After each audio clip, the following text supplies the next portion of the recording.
Congo. Depuis qu'ils ont gagné le papier, c'est la nez. Et pour la population, tu gagnes 5 000, mais ça dit 2500. C'est dans le judo.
Quelles sont vos impressions par rapport au 9e jeu de la francophonie qui se déroule à Kinshasa?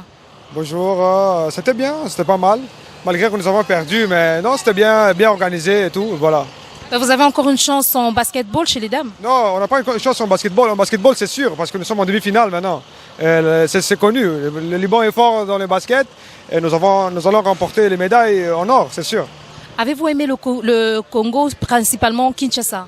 Je suis au Congo depuis 20 ans. Si tu veux, je vais parler même en lingala là. Ah, mais c'est très bien, c'est très intéressant. Allez-y, tozolandayo, toyokayo. Naumili déjà, wa. So na lingala ba to ba okamo wa. Naumili déjà. Baye lelo. Surtout le basket.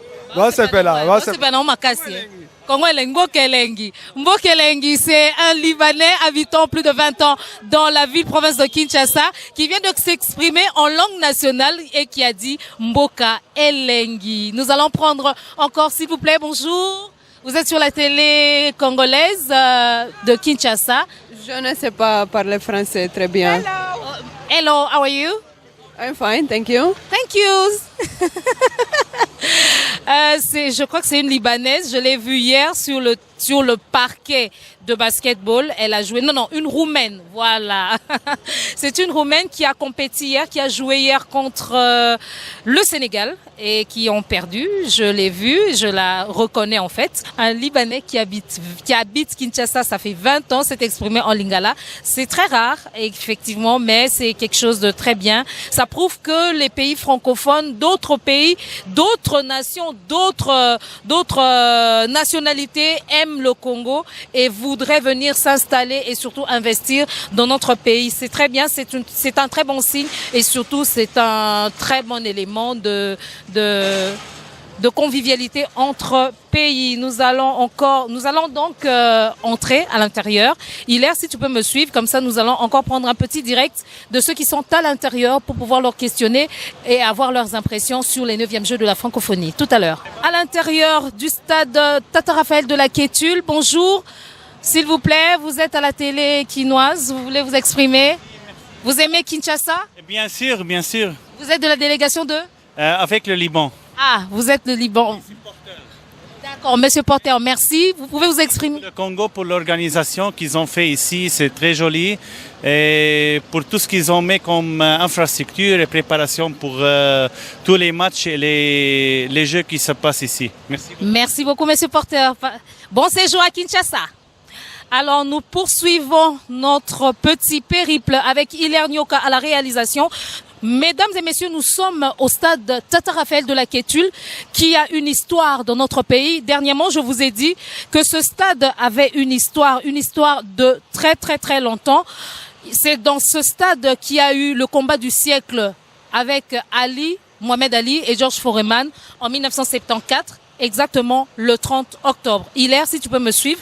On peut entrer, les sécurités de sécurité, on peut entrer, il n'y a pas de problème. Merci beaucoup. Alors, Hilaire, c'est sur cette allée même,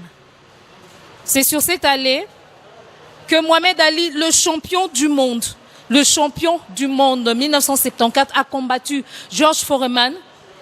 Georges Foreman qui était, entre autres, un Américain, mais d'origine africaine, mais qui avait beaucoup plus accroché en Amérique. Alors que Mohamed Ali était vraiment resté dans sa peau d'Africain, et qui prônait le bien-être de l'Africain.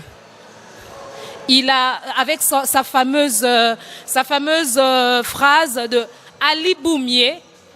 Ali Boumier, ça veut dire tout simplement Ali Bomaye en lingala, mais comme il n'arrivait pas à bien articuler, il a donc dit Ali Boumier et c'est resté jusqu'à ce jour. Hilaire, si tu peux nous prendre ces belles images du stade